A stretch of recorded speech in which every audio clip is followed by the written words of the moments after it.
The sun was setting behind the long dunes of sand. Along with the heat, a strange silence was spread in the air. 12-year-old Hamza looked after the camels with his father.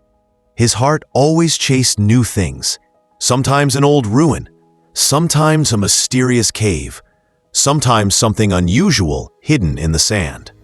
One day, running through the sand dunes, he suddenly tripped and fell. In front of him, buried in the sand, was a rusted bronze lamp. The lamp had strange marks, strange designs, and layers of centuries on it. Hamza picked up the lamp. As soon as he rubbed it with his sleeve, grains of sand scattered in the air. The ground shook slightly, and suddenly, whoosh! A bluish smoke rose from the lamp and climbed toward the sky, and from that smoke appeared a tall, elderly-faced but soft-eyed jinn. In a deep voice, the jinn said, "Have you come to free me from my imprisonment?" Hamza stepped back, but the jinn raised his hand and said, "Do not fear, young child. I will not harm you." Then the jinn explained, "My strength has weakened. I can no longer grant 3, but only one last wish. After that, I will disappear forever." Hamza was shocked and scared, but above all, he was worried. What could be such a big wish? Hamza brought the lamp home, but he was very afraid of telling anyone about the jinn.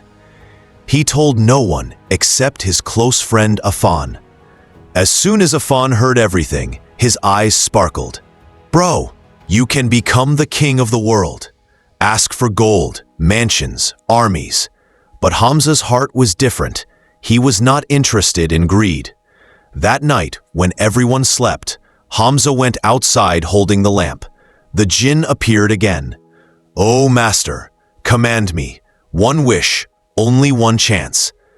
Hamza asked, "What if I make the wrong wish?" The jinn replied, "A wish that comes from a truthful heart can never be wrong."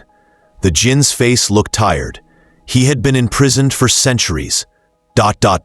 And he wasn't hiding anything from Hamza. The previous owners of the lamp always asked for wealth, power, and glory, and brought destruction upon themselves. Hamza fell deep into thought. He needed time to decide. The next day, when Hamza and Afan went to the desert, they saw some strangers inspecting footprints in the sand. They looked like treasure hunters. One of them called Hamza. "Boy, you were seen searching here yesterday. What did you find?" Hamza denied it, but their eyes were sharp. They snatched Hamza's bag and found the lamp. Hamza shouted, "Give it back, it's dangerous." But evil-minded people never listen. They tried rubbing the lamp, but nothing happened, because the lamp obeyed only Hamza. Angry, they tried to snatch it from him again. Afan showed courage, pushed Hamza back, and faced them himself. In the struggle, for a moment, the lamp returned to Hamza's hands. He immediately shouted, "Jinn, help us!" The world paused.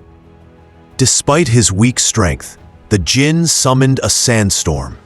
The storm hurled the greedy people miles away. The boys survived, but the jinn became extremely weak. "O child, I cannot last long. One wish, decide." Saying this, the jinn went back into the lamp. That night, Hamza thought deeply. If he wanted, he could make his parents rich. If he wanted, he could become famous worldwide. If he wanted, he could have mansions, cars, gold, diamonds, everything. But one thing kept returning to his heart: the jinn's freedom.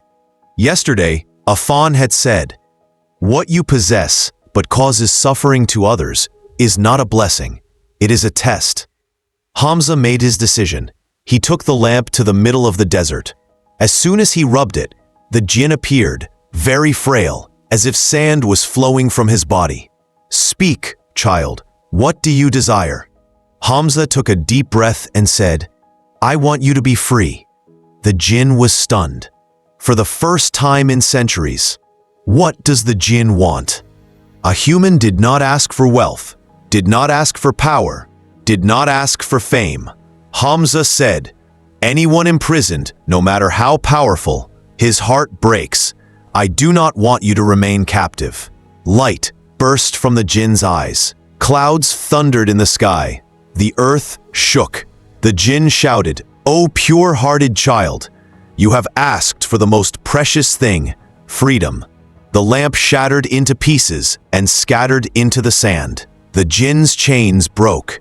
He was free. The jinn was no longer bound to the lamp. He rose into the sky with full power. Light spread across the entire valley. He placed his hand on Hamza's head and said, "O child with a sincere heart, I am no longer a wish-granting jinn, but I will never forget your kindness." The jinn created a glowing blue orb of light in his palm. This is something no treasure in the world can buy. This is blessing. This is protection. This is guidance toward goodness. Saying this, the jinn rose into the sky and vanished. A quiet smile appeared on Hamza's face. He had not asked for gold, not for wealth, not for glory, but he had gained something greater: peace of heart and the prayer of a freed soul.